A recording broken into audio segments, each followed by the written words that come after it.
CMR jewellers సువర్ణ సంక్రాంతి సంబరాలు బంగారు ఆభరణాలపై 1050% తగ్గింపు. ఏపీ రాజకీయాలు హాట్ గా సాగుతున్నాయి.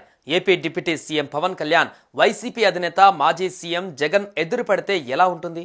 ఏం జరుగుతుంది? అదే జరిగింది తిరుపతిలో. తొక్కిసలాట ఘటనలో నిన్న సీఎం చంద్రబాబు, పవన్, జగన్ వేరువేరుగా తిరుపతి చేరుకున్నారు. అక్కడ పవన్, జగన్ ఒకరికొకరు ఎదురుపడ్డారు.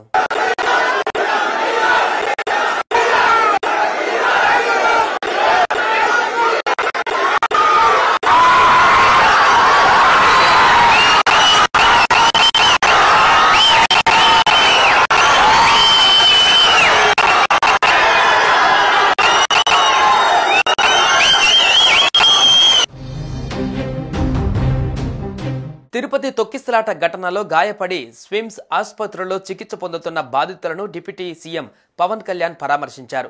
అయితే అదే సమయంలో బాధితులను పరామర్శించేందుకు ప్రత్యేక వాహనంలో జగన్ కూడా స్విమ్స్ కు చేరుకున్నారు.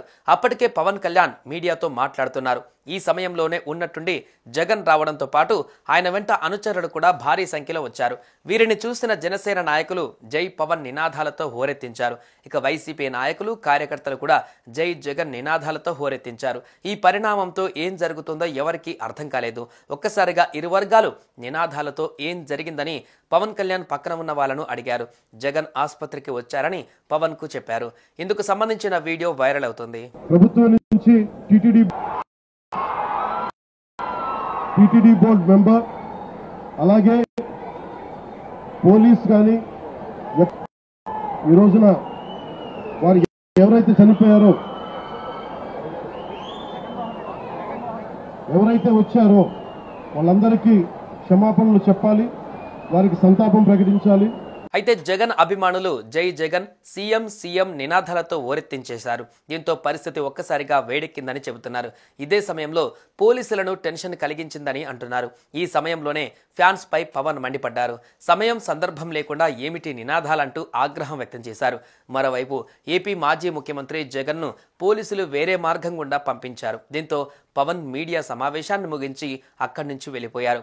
ఏది ఏమైనా ఈ ఘటన హాట్ టాపిక్ గా మారింది. అయితే ఎలాంటి అవాంఛనీయ ఘటనలు జరగలేదు.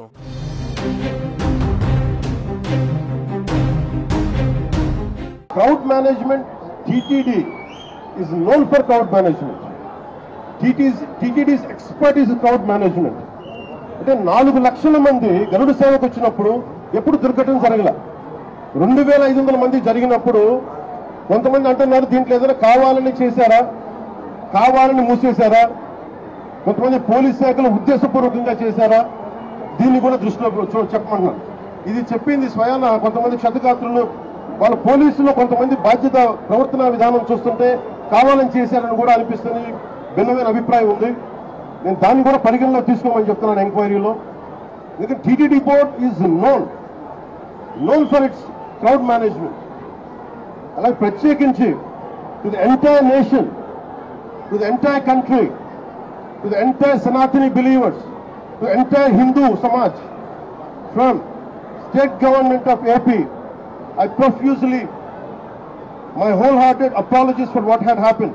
ఇదే 5 సంవత్సరాల కిందట ఆ ప్రభుత్వంలో 5 సంవత్సరాలు చూస్తే ఇటువంటి కార్యక్రమాలను ఎంత గొప్పగా చేశాము అని చెప్పి ఈ రోజు కూడా ప్రజలు చెప్పుకునేంత గొప్పగా ఈ వ్యవస్థ నడిచింది. అలాంటిది ఈరోజు చూస్తే కనీసం నీళ్ళు ఇచ్చేవాళ్ళు లేరు, క్యూలలో నిలబెట్టేవాళ్ళు లేరు, పోలీసులు కనీసం రోపాటీలు అక్కడ ఉండి జాగ్రత్తగా క్యూలలో పర్యవేక్షించే వాళ్ళు లేరు, కనీసం క్యూలలో ఉన్న వాళ్ళకు తిండి నీళ్లు ఇచ్చే పరిస్థితి కూడా లేని పరిస్థితిలో ఈ వ్యవస్థ నడుస్తూ ఉంది. ఇంత దారుణంగా నిజంగా వ్యవస్థ ఉంది. ఇదే పెద్ద మంచి చంద్రబాబు నాయుడు గారిని నేను గట్టిగా డిమాండ్ చేస్తా ఉన్నా. ఇది ప్రభుత్వం చేసిన తప్పు, ప్రభుత్వం తప్పిదం వల్ల ఈ ఇన్సిడెంట్ జరిగింది. ప్రభుత్వం పూర్తిగా బాధ్యత తీసుకోవాలి. చనిపోయిన వాళ్ళకు కనీసం ప్రతి ఒక్కరికి కూడా గవర్నమెంటే బాధ్యత తీసుకొని ప్రతి ఒక్కరికి కూడా కనీసం అంటే ప్రతి ఒక్కరికి 50 లక్షల రూపాయలు కనీసం ఎక్స్గ్రేషియా ఇవ్వాల్సిన అవసరం ఉంది. అదేవిధంగా ఇక్కడ పేషెంట్లుగా ఉన్న వాళ్ళందరికీ కూడా ప్రభుత్వం తప్పడం వల్ల వీళ్ళంతా కూడా పేషెంట్లు అయ్యారు కాబట్టి వాళ్ళందరికీ కూడా ప్రభుత్వం తప్పిదంగా ఒప్పుకుంటూ వాళ్ళందరికీ కూడా ఉచితంగా వైద్యం ఇప్పించడమే కాకుండా ఇంటికి పంపించేటప్పుడు వాళ్ళందరికీ కనీసం 5 లక్షల రూపాయలు డబ్బులు ఇచ్చి ప్రతి ఒక్కరిని కూడా పంపించాల్సిన బాధ్యత కూడా ప్రభుత్వం మీద ఈ ప్రభుత్వాన్ని డిమాండ్ చేస్తా ఉన్నాం.